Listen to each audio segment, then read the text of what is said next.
Welcome welcome to my channel.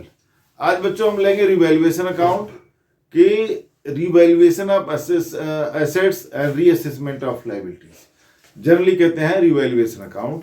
Revaluation account इसलिए होता है कि जब बिजनेस के पार्टनर्स आपस में उनका प्रॉफिट शेयरिंग रेशियो चेंज हो रहा हो, या किसी नए पार्टनर का एडमिशन हो रहा हो, या कोई पार्टनर बिजनेस छोड़ के जा रहा है, रिटायरमेंट हो रहा हो, या अनफॉर्चुनेटली किसी पार्टनर की डेथ हो गई हो, ये सारे केसेस में रिवैल्यूएशन अकाउंट बनाया जाता है। इसलिए बनाया जाता है कि मान लीजिए आपने जब बिजनेस शुरू किया था तब आपने सारे एसेट्स लिए थे। अब over the period of time क्या होता है कि एसेट्स की वैल्यू चेंज होती है।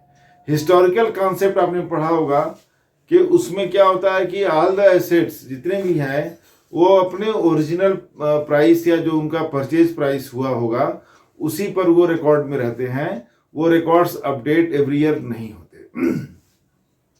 मान लीजिए 25 साल 20 साल पहले बिजनेस शुरू किया था, 5 लाख की जमीन ली थी, आज वो 5 करोड़ का होगा। तो इसलिए जब पार्टनरशिप डिसॉल्व होती है, पार्टनरशिप कब डिसॉल्व होती है? जब एग्जिस्टिंग पार्टनर्स जो भी वो अपना प्रॉफिट शेयरिंग रेशियो चेंज करते हैं, या एडमिशन ऑफ द पार्टनर है, रिटायरमेंट ऑफ पार्टनर है, डेथ ऑफ द पार्टनर है। इन सभी केसेस में क्या होता है, पार्टनरशिप डिसॉल्व हो जाती है, नई पार्टनरशिप आती है। फर्म का डिसोल्यूशन अलग है, पार्टनरशिप का डिसोल्यूशन अलग है। तो प्रॉफिट शेयरिंग रेशियो या इस तरह का कुछ होता है तो वो फर्म नहीं डिसॉल्व होती बल्कि पार्टनरशिप डिसॉल्व होता है, नई पार्टनरशिप आ जाती है, एग्रीमेंट होता है, एग्जिस्टेंस में आती है। फिलहाल इसी वजह से बहुत सारे, जैसे लैंड है, लैंड का प्राइस इंक्रीज हो जाता है बहुत ज़्यादा। इसी तरह से बहुत सारी चीज़ें हैं जिनका प्राइस डिप्रिसिएशन हो जाता है, मशीनरी वगैरह, फर्नीचर है, या बहुत ऐसे एसेट्स होते हैं जो चल तो रहे हैं, उसमें रिकॉर्ड में चल रहे हैं लेकिन एक्चुअल उनकी कोई वैल्यू नहीं होती, वो यूजलेस हैं, आउट ऑफ ऑर्डर हैं। तो उस तरह से अपडेट किया जाता है रिवैल्यूएशन में। लॉसेस और प्रॉफिट उसमें भी होते हैं, जिसका अगर वैल्यू इंक्रीज हो रही है तो प्रॉफिट हो रहा है, किसी की वैल्यू डिक्रीज हो रही है तो क्या होगा, लॉस हो रहा है। कहीं नई लाइबिलिटी क्रिएट हुई होगी तो लॉस हो जाएगा, कहीं पुरानी लाइबिलिटी खत्म हो गई होगी कि अब नहीं देना है तो आपका प्रॉफिट हो गया। इस तरह से एसेट्स की वैल्यू इंक्रीज डिक्रीज होती है, लाइबिलिटीज की वैल्यू इंक्रीज डिक्रीज होती है, और उसका रिजल्ट होता है प्रॉफिट एंड लॉस में। तो उसी को बैलेंस करते हैं, फिर से अपडेट करते हैं, और जो भी प्रॉफिट लॉस होता है वो पार्टनर्स के ओल्ड रेशियो में डिवाइड हो जाता है। ठीक है, ये होता है रिवैल्यूएशन अकाउंट। तो आज मैं लेता हूं रिवैल्यूएशन अकाउंट। रिवैल्यूएशन अकाउंट, ये लेजर है, जैसे लेजर बनाते हैं, इट्स जस्ट लाइक लेजर।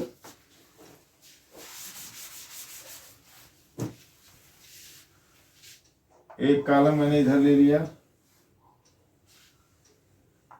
एक ये और एक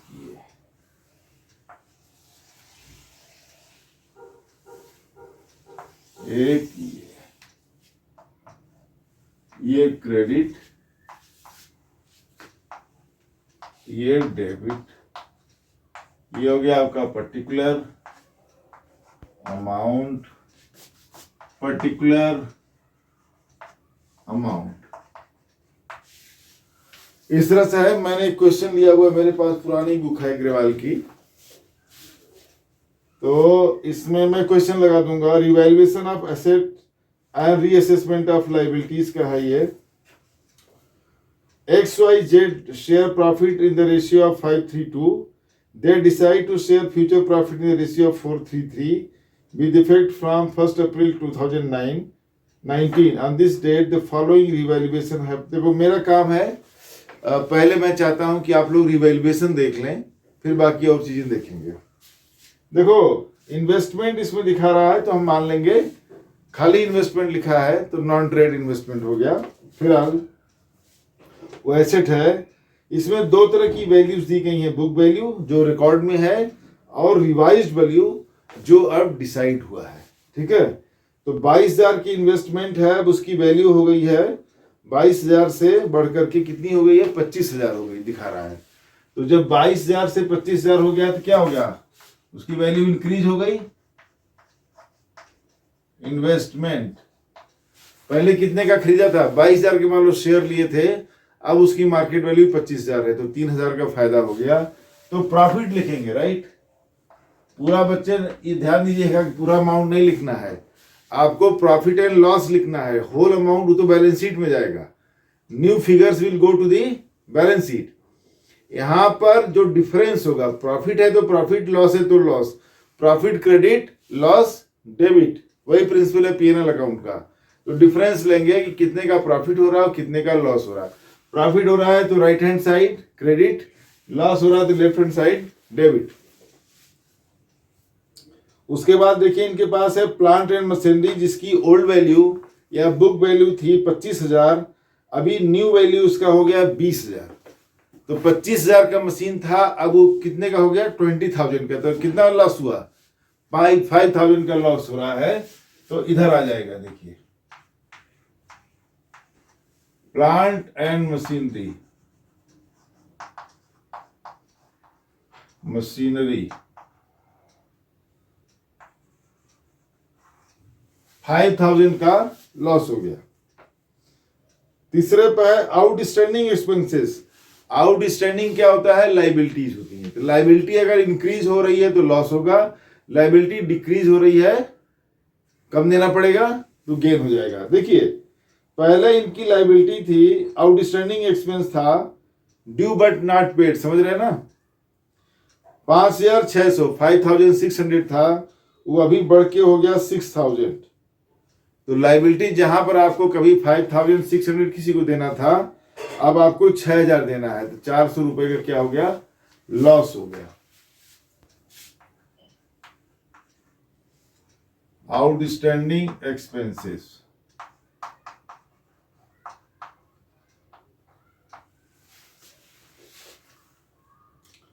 सन्ड्री डेटर्स एसेट होते हैं। डेटर्स कौन से होते हैं, जिनको हमने फर्म ने उधार में बेचा हुआ है, जहां से पैसे आने हैं, तो दे आर एसेट्स। पहले के 60,000 थे, अब वो 50,000 ही रह गए। 60,000 का माल उधार में बेचा था, अब वहां से आने की उम्मीद की कितनी है, 50,000 है, 10,000 का लॉस हो गया। मतलब कोई बंदा होगा 10,000 का सामान ले गया, वो भाग गया, उसको पता नहीं चल रहा है। तो now revise value of debtor is 50,000, मतलब 10,000 का नुकसान हो गया, राइट। यहां कर देंगे 10,000 डेटर्स।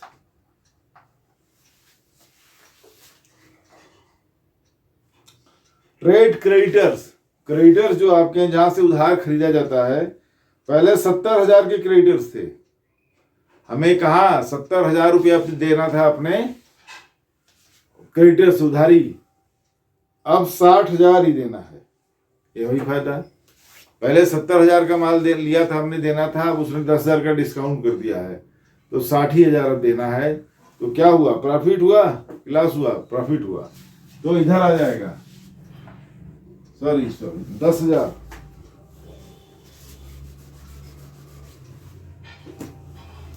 तो ये 10,000 का आपका गेन हो गया, क्योंकि क्रेडिटर्स कम हो गए। क्रेडिटर्स, अब इसको क्लोज कर लीजिए, कुछ और तो बचा नहीं है। 3 आइटम इधर है, 5 आइटम है, गिन लेता हूं, 1 2 3 4 5 6, एक और डेटर्स हो गए, क्रेडिटर्स हो गए, लैंड बिल्डिंग भी है। अच्छा मैं भूल रहा था, लैंड और बिल्डिंग भी है भाई, एक आइटम भूल रहा था। देखो 40,000 था, 50,000 हो गया। लैंड बिल्डिंग का पहले प्राइस था 40,000, नाउ इट इज 50,000, तीसरे नंबर था। 10,000 का यहां भी फायदा हो रहा है। लैंड एंड बिल्डिंग, ठीक है, ये छूट रहा था। 3 3 6 आइटम है पूरे। अब यहां देखिए क्लोज कर देते हैं।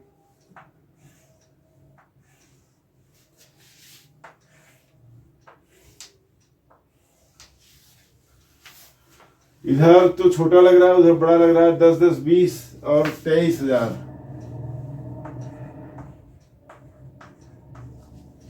और इधर क्या हो जाएगा, इधर भी 23,000 हो जाएगा। और देखिए कितना प्रॉफिट हो रहा है, 10,000 और 15,400, ठीक है जी। तो 23 में 10 निकाल देंगे तो 13 हो जाएगा, 13 में 5 निकालेंगे तो 8 हो जाएगा, और 400 और निकाल देंगे 8,000 में से तो हो जाएगा 7,600। देखिए 10 10 20, 3 23,000 उधर है, तो 23,000 में आप निकालेंगे 15,000, तो 8,000, 8,000 में 400 और निकाल देंगे तो 7,600 प्रॉफिट हो गया, राइट। ये देखिए प्लेन रिवैल्यूएशन अकाउंट है। अगर किसी एसेट का वैल्यू इंक्रीज होता है तो डिफरेंस को कहाँ रखेंगे, यहाँ रखेंगे। अगर उसकी वैल्यू डिक्रीज हो रही है तो लॉस को कहाँ रखेंगे, इधर रखेंगे। इसी तरह से लायबिलिटी अगर इंक्रीज हो रही है तो लॉस होगा, उल्टा हो जाएगा। लायबिलिटी इंक्रीज होगा तो लॉस होगा, तो डिफरेंस इधर रखेंगे। लायबिलिटी डिक्रीज हो रही तो गेन हो जाएगा, इधर रखेंगे। इस तरह से वैल्यू चेंज होती हैं। और ये जो है, ये नियम ये है कि ओल्ड पार्टनर्स को ओल्ड रेशियो में ये जाएगा। लेकिन यहाँ पर इन्होंने एक कंडीशन रखी है कि नेसेसरी एंट्री, पहली बात तो जनरल एंट्री पास किया है तो मैंने ज़्यादा जरूरी समझा कि पहले रिवैल्यूएशन ऑफ अकाउंट समझिए। तो जनरल एंट्री इतना मुश्किल नहीं है। रिवैल्यूएशन का डेबिट, ये सारे अकाउंट क्रेडिट हो जाएंगे, और इधर ये अमाउंट डेबिट होगा और रिवैल्यूएशन क्रेडिट हो जाएगा। तो ये जनरल एंट्री उतना इंपॉर्टेंट नहीं है, डिस्ट्रीब्यूशन इंपॉर्टेंट है। तो इसमें देखिए 5:3:2 का रेशियो था, अभी 4:3:3 का रेशियो है। तो पहले गेनिंग और सेक्रीफाइसिंग रेशियो निकालते हैं, old minus new. 5:3:2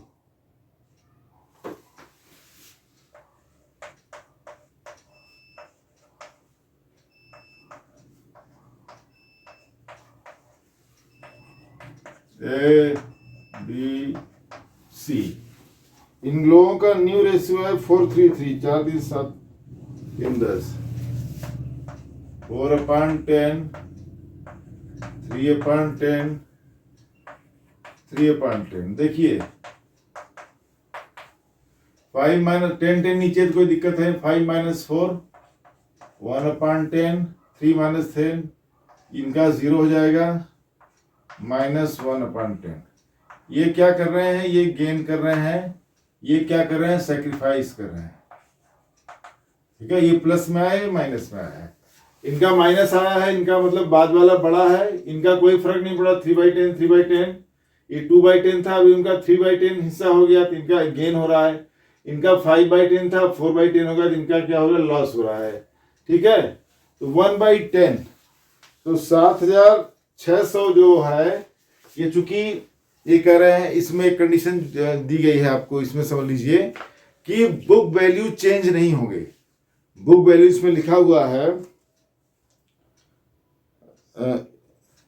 pass necessary adjustment entry to be made because of the above changes in the value of asset and liabilities, however old values will continue in the books. ये कह रहा है कि books में कोई value change नहीं करेंगे, आपस में ही एडजस्ट कर लेंगे खुद में। तो कैसे करेंगे, देखिए अब ये हमने निकाल दिया, 7,600 क्या हो गया, आपका प्रॉफिट आया है, राइट।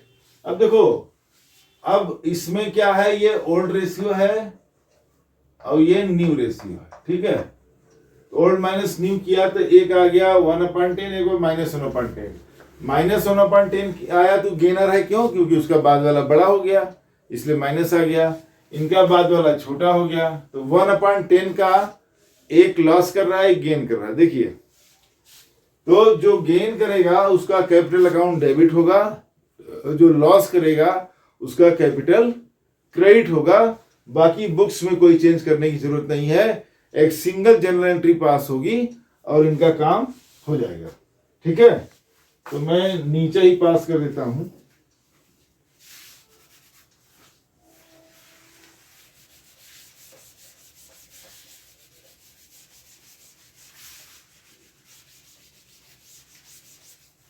देखिए, तो 7,000 1/10 है, तो पहले यहां निकाल लीजिए टोटल प्रॉफिट इनटू 1/10, ये क्या हो जाएगा, 760, ठीक है। अब ए बी सी हमने XYZ है इसमें, चलिए इसको कहते हैं X, ये Y, ये है Z। तो जेड्स कैपिटल अकाउंट डेबिट, देखिए Z capital account debit 760 to X capital account credit 760, right.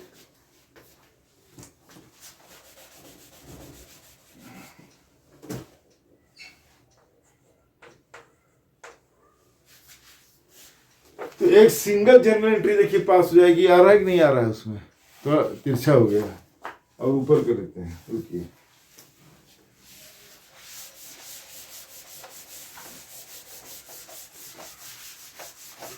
थोड़ा और ऊपर कर देते हैं।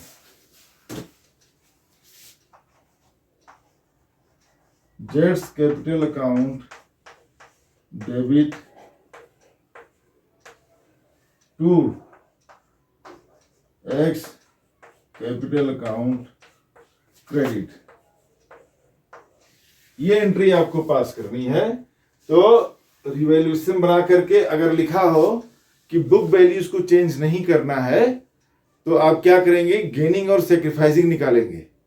पहले रिवैल्यूएशन अकाउंट बनाएंगे, then you will find gaining and sacrificing, old ratio minus new ratio. अब जो गेनर होगा, अब देखिए फिर आप गेनिंग सेक्रीफाइसिंग रेशियो में कितना आ रहा है, 7600 का 1/10 निकाल लेंगे।